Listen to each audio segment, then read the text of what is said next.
Donald Trump is absent. No one knows where he is. It's been 6 days since we've seen him publicly, ever since he went to Walter Reed Medical Center for his third annual physical in 13 months.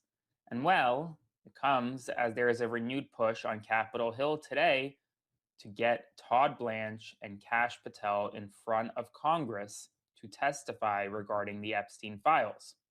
At the same time, Marco Rubio, the Secretary of State, is facing heat in front of the United States Senate. And the Director of National Intelligence, Acting Director of National Intelligence, Bill Pulte, who was appointed today, he does not have support among even some Senate Republicans. And there are questions being raised over his appointment today. Make sure to like, comment, share. And if you can, subscribe to my Substack, link below to support my work. Because right now, Pulte may come after me.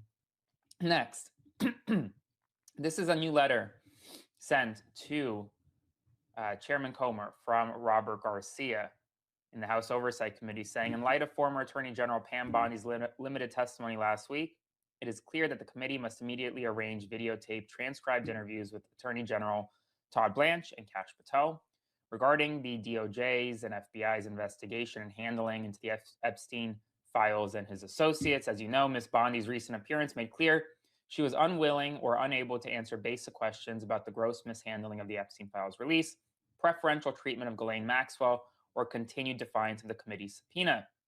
She repeatedly referred to both Blanche and Patel to provide additional information. Rather than provide answers in her testimony, Bondi repeatedly shifted responsibility onto Blanche. Remember, she threw him under the bus.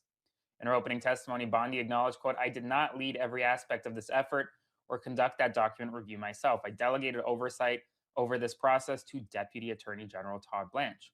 During questioning, Bondi invoked Blanche's name more than 30 times, pointing to him as the person responsible for DOJ's actions involving the review, withholding, and botched release of the Epstein-related records.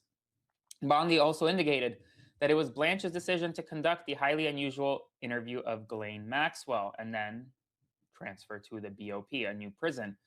Bondi also frequently named Patel as having a role in the collection and release of the Epstein-related materials. By her own account, Patel was involved in locating, reviewing, and possibly redacting FBI records relating to Jeffrey Epstein. Bondi even raised concerns that the FBI had previously withheld material from the DOJ. Given the deep involvement of Patel and Blanche, the committee cannot credibly continue its investigation without their videotape, transcribed testimony. A closed-door, off-the-record briefing will not suffice for either of these officials, and any refusal by the federal government to produce these officials for interviews must be met with compulsory process. Epstein survivors in the American